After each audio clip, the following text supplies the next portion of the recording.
मौके बनने वाले हैं। मेरे परिवारजनों, आज भारत का आत्मविश्वास नई बुलंदी पर है। खेल के मैदान से लेकर खेत खलिहान तक भारत का परचम लहरा रहा है। अभी देखा होगा आपने, इस समय एशियाई खेल चल रहे हैं, उसमें हम भारत का शानदार प्रदर्शन देख रहे हैं। आज भारत के हर युवा को लगता है कि ये समय भारत के युवा का समय है। ये कालखंड भारत के युवा का कालखंड है। युवाओं को जब ऐसे अवसर मिलते हैं तब विकसित भारत के निर्माण का जज्बा भी बुलंद होता है।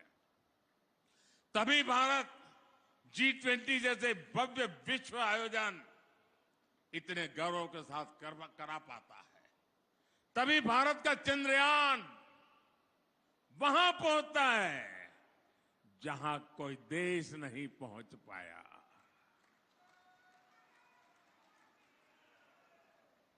तभी लोकल के लिए वोकल होने का मंत्र दूर सुदूर तक गूंजने लगता है।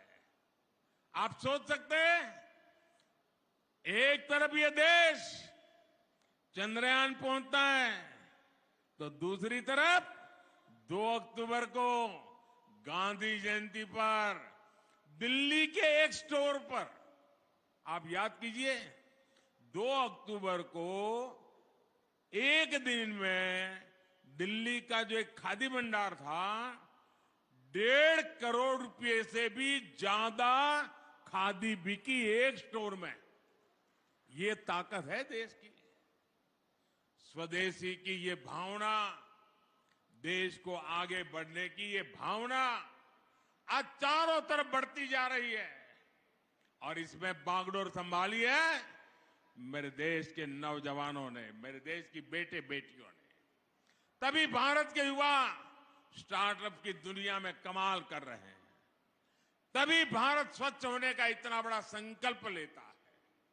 अभी 1 अक्टूबर को ही देश ने जो स्वच्छता अभियान चलाया, उसमें 9 लाख से ज्यादा जगहों पर सफाई कार्यक्रम हुए। 9 लाख जगह पर। उस सफाई अभियान में हिस्से लेने वाली संख्या 9 करोड़ से ज्यादा देशवासी घरों से निकले और झाड़ू लेकर के देश में सफाई का काम किया। सड़कों की, पार्कों की सफाई की। मध्य प्रदेश के लोगों ने, मध्य प्रदेश के युवाओं ने तो और भी कमाल कर दिया है। स्वच्छता के मामले में मध्य प्रदेश को अव्वल नंबर मिले हैं। देश में नंबर 1 रहता है मध्य प्रदेश। इसी जज्बे को हमें आगे ले जाना है और आने वाले 5 सालों में ज्यादा से ज्यादा मामलों में हमें एमपी को नंबर 1 पर रखना है, नंबर 1 पर रखना है। मेरे परिवारजनों, जब किसी राजनीतिक दल पर सिर्फ और सिर्फ अपना स्वार्थ हावी हो जाता है तो उसकी स्थिति का हम अंदाज लगा सकते हैं। आज एक तरफ भारत की उपलब्धियों की चर्चा पूरी दुनिया कर रही है, लेकिन यही वही राजनीतिक दल जिनका सब लूट गया है, सिवाय कुर्सी उनको कुछ दिखता नहीं है, ये अब इस हद तक गए कि भाजपा को गाली देते देते भारत को ही गाली देना शुरू कर दिया है। आज डिजिटल इंडिया अभियान की पूरी दुनिया प्रशंसा कर रही है, लेकिन आप याद करिए कैसे ये लोग आए दिन डिजिटल इंडिया के लिए हमारा मजाक उड़ाते हैं। भारत ने कोरोना में दुनिया की सबसे प्रभावी वैक्सीन बनाई। इन लोगों ने अपनी वैक्सीन पर भी सवाल उठाए। और मुझे तो अभी मुझे कोई बता रहा था, एक नई फिल्म आई है वैक्सीन पर बनी हुई फिल्म, वैक्सीन वॉर, और दुनिया के लोगों की आंखें खुल जाए ऐसी फिल्म हमारे देश में बनी है। जो हमारे देश के वैज्ञानिकों ने कैसा कमाल कर दिया, देश के करोड़ों लोगों की जिंदगी कैसे बचाई, इस पर वैक्सीन वॉर फिल्म बनी है। भारत भाइयों बहनों, भारत की सेना जो बात करती है, भारत की सेना जो पराक्रम करती है, तो वो लोग उस पर भी सवाल उठाते हैं। इन्हें देश के दुश्मनों की बात, आतंक के आकाओं की बात उनको सही लगती है। मेरे देश के सेना के जवानों की बात सही नहीं लगती है। आपने भी देखा है, आजादी के 75 वर्ष पूरे होने पर पूरे देश ने अमृत महोत्सव मनाया। ये भाजपा का कार्यक्रम तो था नहीं, ये देश का कार्यक्रम था। आजादी हिंदुस्तान के हर नागरिक का उत्सव था, लेकिन ये लोग आजादी के अमृत काल का भी मजाक उड़ाते हैं। हम आने वाली पीढ़ियों के लिए देश के कोने कोने में अमृत सरोवर बना रहे हैं, पानी संग्रह का बड़ा अभियान चला रहे हैं, लेकिन इस काम में भी इन लोगों को दिक्कत हो रही है। मेरे परिवारजनों, जिस दल ने आजादी के इतने सालों तक देश में सरकार चलाई, उसने आदिवासी समाज को भी सम्मान नहीं दिया। आजादी से लेकर सांस्कृतिक विरासत की समृद्धि तक हमारे आदिवासी समाज की भूमिका बहुत बड़ी रही है।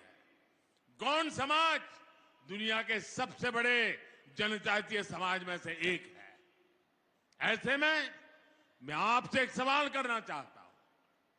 लंबे समय तक जो सत्ता में रहे, उन्होंने आदिवासी समाज के योगदान को राष्ट्रीय पहचान क्यों नहीं दी? इसके लिए देश को भाजपा का ही इंतजार क्यों करना पड़ा? हमारे जो युवा आदिवासी, जब वो पैदा भी नहीं हुए थे, उन्हें जरूर जानना चाहिए, उनके पैदा होने से भी पहले अटल बिहारी वाजपेयी की सरकार ने जनजातीय समाज के लिए अलग मंत्रालय बनाया, अलग बजट दिया।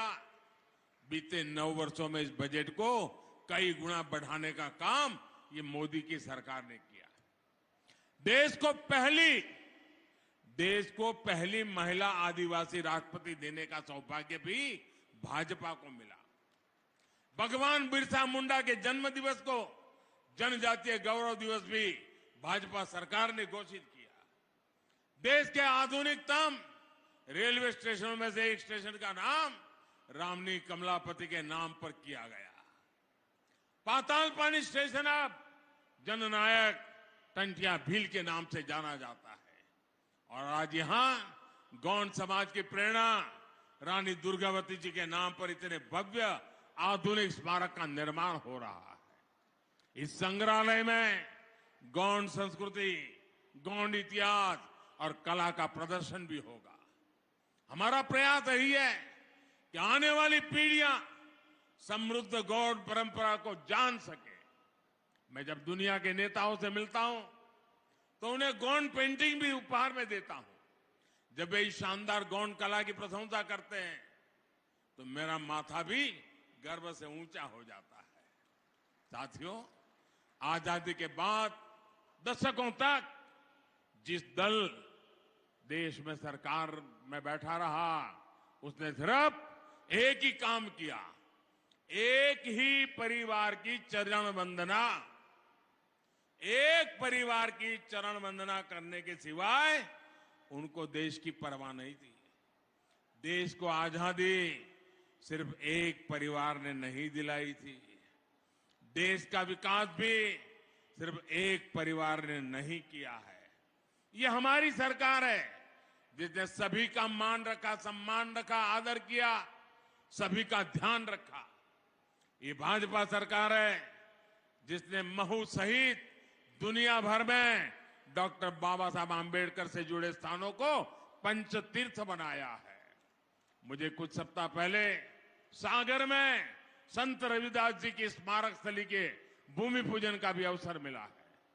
यह सामाजिक समरसता और विरासत के प्रति भाजपा सरकार की प्रतिबद्धता को दिखाता है। साथियों, परिवारवाद और भ्रष्टाचार को पालने पोसने वाले दलों ने आदिवासी समाज के संसाधनों को लूटा है। 2014 से पहले सिर्फ 8-10 वन उपजों पर ही एमएसपी दिया जाता था। बाकी वन उपजों को औने पौने दाम पर कुछ लोग खरीदते थे और आदिवासियों को कुछ नहीं मिलता था।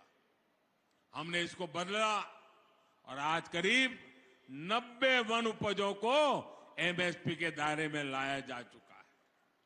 साथियों, अतीत में हमारे आदिवासी किसानों, हमारे छोटे किसानों की उपज कोदो, कुटकी जैसे मोटे अनाज को भी ज्यादा महत्व नहीं दिया गया। आपने देखा है कि दिल्ली में G20 के लिए दुनिया भर के बड़े बड़े नेता आए थे, एक से बढ़कर एक बड़े नेता आए थे। उनको भी हमने आपके कोदो, कुटकी से बने पकवान खिलाए थे। भाजपा सरकार आपके कोदो, कुटकी को भी श्री अन्न के रूप में देश विदेश के बाजारों तक पहुंचाना चाहती है। हमारी कोशिश यही है कि आदिवासी किसानों को, छोटे किसानों को अधिक से अधिक लाभ हो। मेरे परिवारजनों, भाजपा की डबल इंजन सरकार की प्राथमिकता वंचितों को वरीयता है। पाइप से पीने का साफ पानी मिले, एक गरीब के स्वास्थ्य और महिलाओं की सुविधा के लिए बहुत जरूरी है। आज भी यहां करीब 1600 गांवों तक पानी पहुंचाने का इंतजाम हुआ है। महिलाओं का स्वास्थ्य हमेशा देश की प्राथमिकता होनी चाहिए थी, लेकिन इसे भी पहले लगातार नजरअंदाज कर दिया गया। नारी शक्ति वंदन अधिनियम के माध्यम से लोकसभा, विधानसभा में महिलाओं को उनका हक देने का काम भी भाजपा ने किया है। साथियों, गांव के सामाजिक आर्थिक जीवन में हमारे विश्वकर्मा साथियों का बहुत बड़ा योगदान रहता है। इनको सशक्त करना प्राथमिकता होनी चाहिए थी, लेकिन 13,000 करोड़ रुपए की पीएम विश्वकर्मा योजना भाजपा सरकार बनने के बाद हमें उसको लाना पड़ा।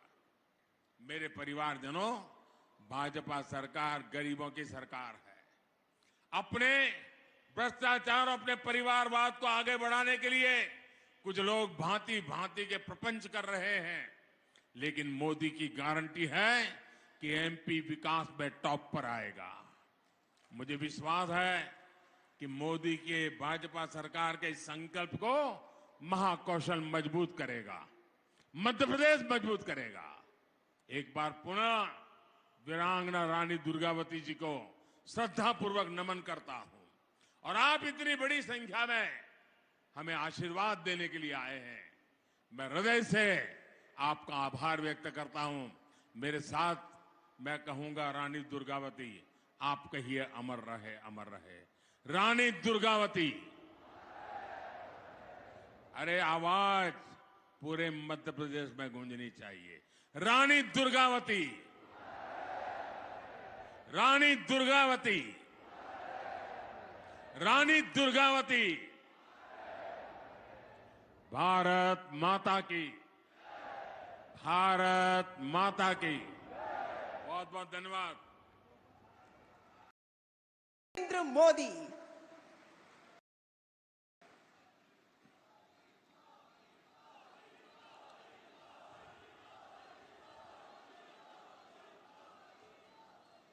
भारत माता की, भारत माता की।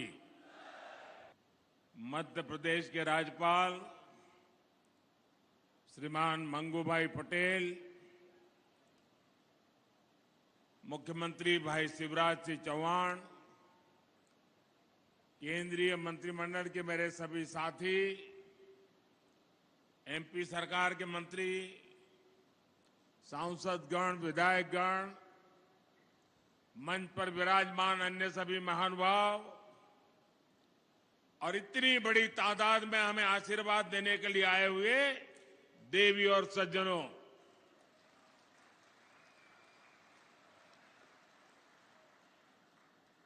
मां नर्मदा की इस पुण्य भूमि को प्रणाम करते हुए, श्रद्धापूर्वक नमन करते हुए मैं आज जबलपुर का एक नया ही रूप देख रहा हूं। मैं देख रहा हूं जबलपुर में जोश है, महाकौशल में मंगल है, उमंग है, उत्साह है। ये जोश, ये उत्साह दिखाता है कि महाकौशल के मन में क्या है।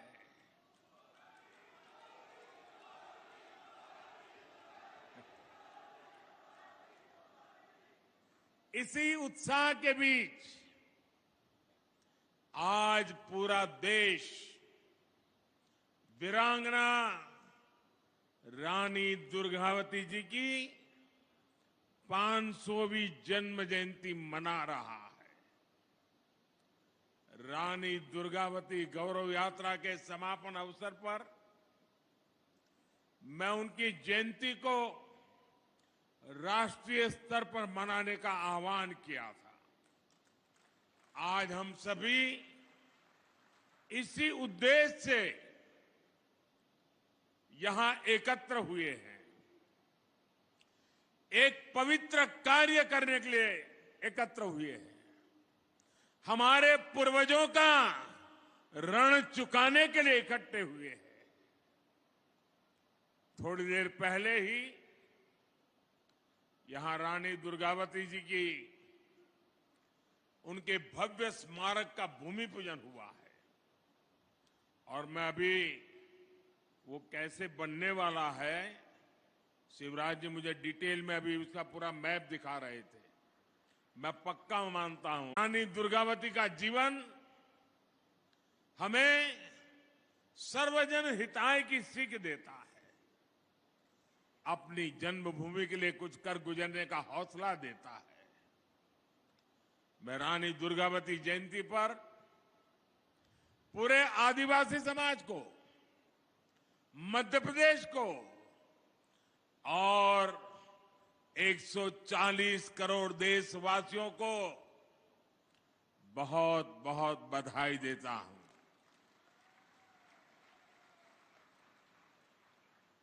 दुनिया के किसी देश में रानी दुर्गावती जैसा कोई उनका नायक होता, नायिका होती, तो वो देश पूरी दुनिया में उछल कूद करता। आजादी के बाद हमारे देश में भी यही होना चाहिए था, लेकिन हमारे महापुरुषों को भुला दिया गया। हमारे इन तेजस्वी, तपस्वी, त्याग और तपस्या की मूर्ति ऐसे महापुरुषों को, ऐसे वीरों को, वीरांगनाओं को भुला दिया गया। मेरे परिवारजनों, आज यहां कुल 12,000 करोड़ रुपए से अधिक के विकास कार्यों का शिलान्यास और लोकार्पण हुआ है। पानी और गैस की पाइपलाइन हो या फिर 4 लेन सड़कों का नेटवर्क, ये लाखों लाख लोगों का जीवन बदलने वाले प्रोजेक्ट है। इससे यहां के किसानों को तो लाभ होगा ही होगा, नए कारखाने और फैक्ट्रियां लगेगी, हमारे नौजवानों को यहीं पर रोजगार मिलेगा। मेरे परिवारजनों, भाजपा सरकार की सर्वोच्च प्राथमिकताओं में से एक है अपनी बहनों को धुएं से मुक्त रसोई देना। कुछ लोगों ने रिसर्च करके कहा है कि जब एक मां खाना पकाती है और धुएं वाला चूल्हा है, लकड़ी जलाती है या कोयला जलाती है, तो 24 घंटे में खाना पकाने के कारण, उस धुएं में रहने के कारण उसके शरीर में 400 सिगारेट का धुआं जाता है। क्या मेरी माताओं बहनों को इस मुसीबत से मुक्ति मिलनी चाहिए कि नहीं मिलनी चाहिए? जरा पूरी ताकत से बताइए। माताओं बहनों की बात है। मेरी माताओं बहनों को रसोई घर में धुएं से मुक्ति मिलनी चाहिए कि नहीं मिलनी चाहिए? क्या ये काम कांग्रेस पहले नहीं कर सकती थी? नहीं किया। उनको माताओं बहनों की, उनके स्वास्थ्य की, उनकी तबीयत की परवाह नहीं थी। भाइयों बहनों, गरीब परिवार की करोड़ों बहनों को हमने इसीलिए बड़ा अभियान चलाकर उज्ज्वला का मुफ्त गैस कनेक्शन दिया है। वरना पहले तो गैस का एक कनेक्शन लेना है ना, तो एमपी के घर चक्कर काटने पड़ते थे। और आपको तो याद है, रक्षाबंधन के पर्व पर भाई बहन को कुछ भेंट देता है, तो रक्षाबंधन के पर्व पर हमारी सरकार ने सभी बहनों के गैस सिलेंडर सस्ता कर दिया था। उस समय उज्ज्वला की लाभार्थी बहनों के लिए सिलेंडर 400 रुपये तक सस्ता किया गया।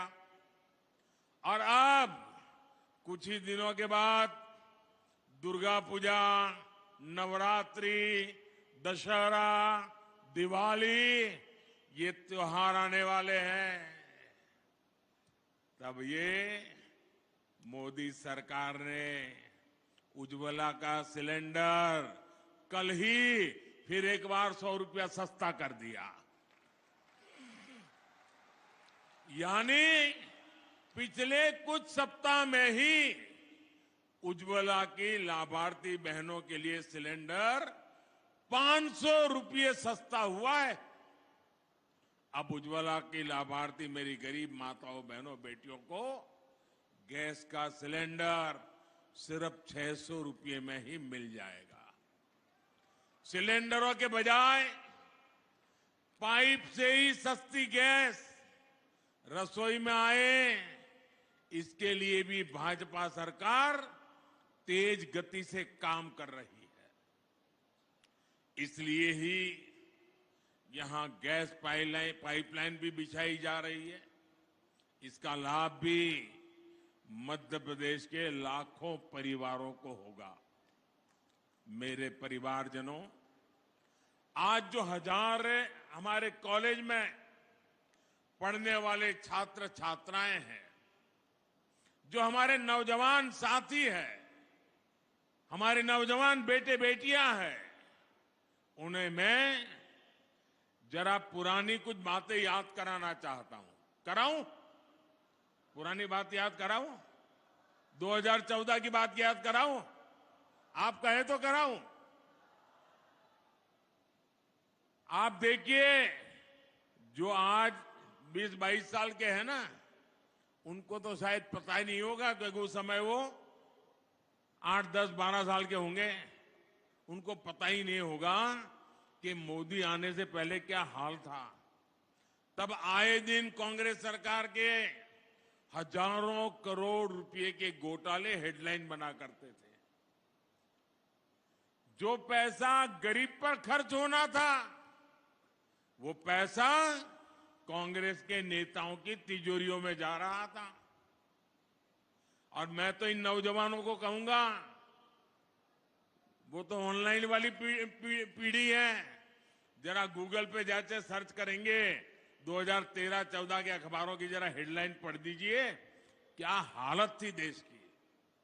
और इसलिए भाइयों बहनों, 2014 के बाद जब आपने हमें सेवा करने का मौका दिया, तो कांग्रेस सरकार की बनाई उन भ्रष्ट व्यवस्थाओं को बदलने का हमने एक अभियान चलाया। उधर भी स्वच्छता अभियान चला दिया। हमने टेक्नोलॉजी का इस्तेमाल करके करीब करीब 11 करोड़, ये आंकड़ा याद रखोगे? जरा जवाब देंगे तो पता चलेगा। ये आंकड़ा याद रखोगे? ये आंकड़ा याद रखोगे? 11 करोड़ फर्जी नामों को हमने सरकारी दफ्तरों से हटाया कितने कितने जरा जोर से बोलिए कितने 11 करोड़। ये 11 करोड़ नाम कौन से थे? ये वो नाम थे जिनका कभी जन्म ही नहीं हुआ था, लेकिन सरकारी दफ्तर से खजाना लूटने का रास्ता बन गया था। कांग्रेस ने इनका झूठे नाम, फर्जी नाम, कागजी दस्तावेज तैयार कर दिए। ये मध्य प्रदेश और छत्तीसगढ़ की कुल आबादी है ना, उससे भी ज्यादा बड़ा आंकड़ा है 11 करोड़। ये 11 करोड़ फर्जी नाम जो सच्चे गरीब लोग हैं, असली गरीब लोग हैं, उनका हक छीन करके खजाना लूटने का काम हो रहा था। 2014 में आने के बाद ये मोदी ने सब कुछ साफ कर दिया।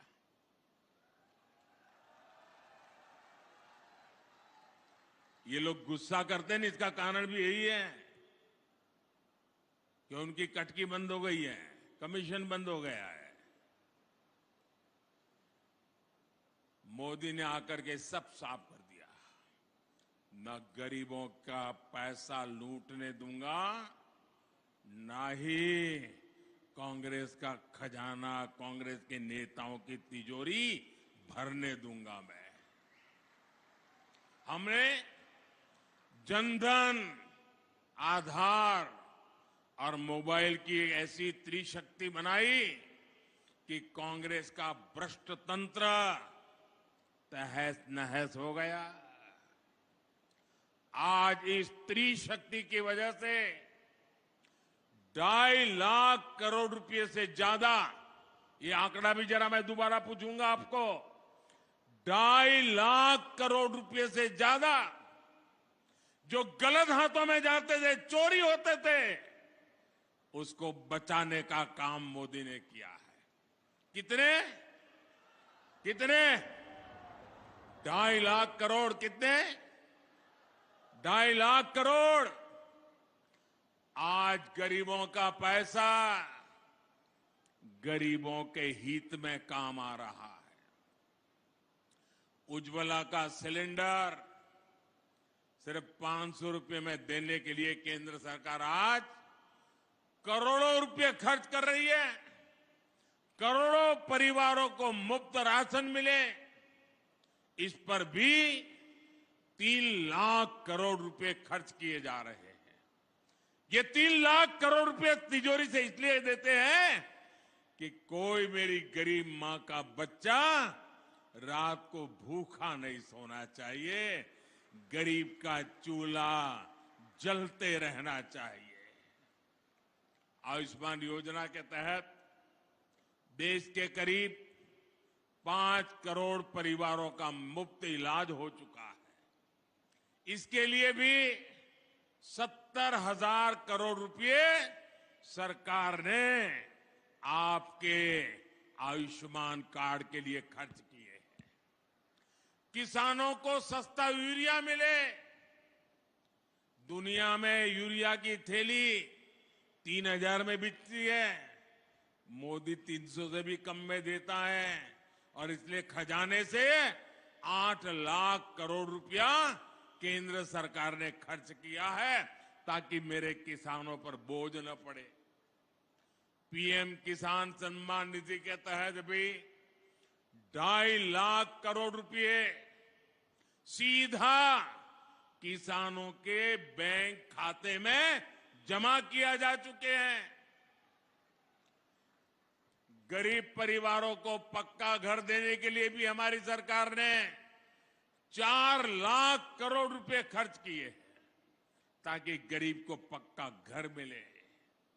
आज भी आपने देखा, अभी इंदौर में गरीब परिवारों को आधुनिक तकनीक से बने हुए मल्टी स्टोरीड 1000 पक्के घर देने का काम अब भी किया मैंने।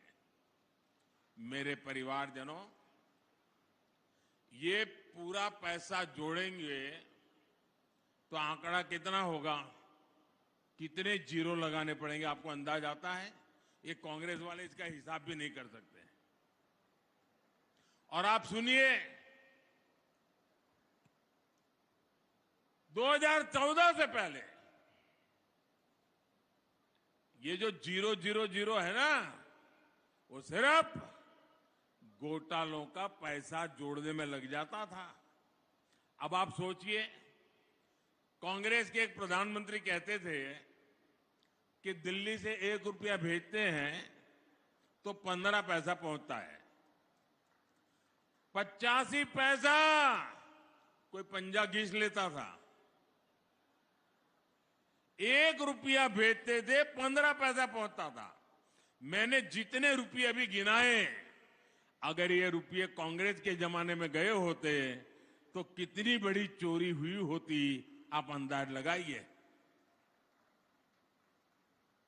आज गरीबों के लिए इतना पैसा भाजपा सरकार दे रही है। मेरे परिवारजनों, मेरे मध्य प्रदेश के लिए ये बहुत ही महत्वपूर्ण समय है। मैं आज मां नर्मदा के तट से खड़ा रह करके कह रहा हूं, पूरे मध्य प्रदेश को कह रहा हूं, पूरे मध्य प्रदेश के नौजवानों को कह रहा हूं, मां नर्मदा को याद कह करके कह रहा हूं, क्योंकि मैं भी मां नर्मदा की गोद से आया हूं और आज मां नर्मदा के किनारे पर खड़ा होकर के कह रहा हूं, मेरे नौजवानों, मेरे शब्द लिखो। मध्य प्रदेश आज एक ऐसे मुहाने पर है जहां विकास में कोई भी रुकावट, उसके विकास की गति में कोई भी गिरावट 20-25 साल के बाद भी लौटेगी नहीं। सब कुछ तबाह हो जाएगा। और इसलिए विकास की गति को रुकने नहीं देना है, अटकने नहीं देना है। ये 25 साल आपके बहुत महत्वपूर्ण है। एमपी के 25 साल से कम उम्र के साथियों ने तो नया और प्रगति करता हुआ मध्य प्रदेश ही देखा है। अब ये उनकी जिम्मेदारी है कि आने वाले 25 सालों में जब उनके बच्चे युवा होंगे, तब उनके सामने विकसित मध्य प्रदेश हो, समृद्ध मध्य प्रदेश हो, आन बान शान वाला मध्य प्रदेश। सरकार ने एमपी को कृषि निर्यात में टॉप पर पहुंचाया है। अब ये भी जरूरी है कि औद्योगिक विकास में भी हमारा एमपी नंबर 1 बनना चाहिए। बीते वर्षों में भारत का रक्षा उत्पादन और रक्षा निर्यात कई गुना बढ़ा है। इसमें जबलपुर का भी बहुत बड़ा योगदान है।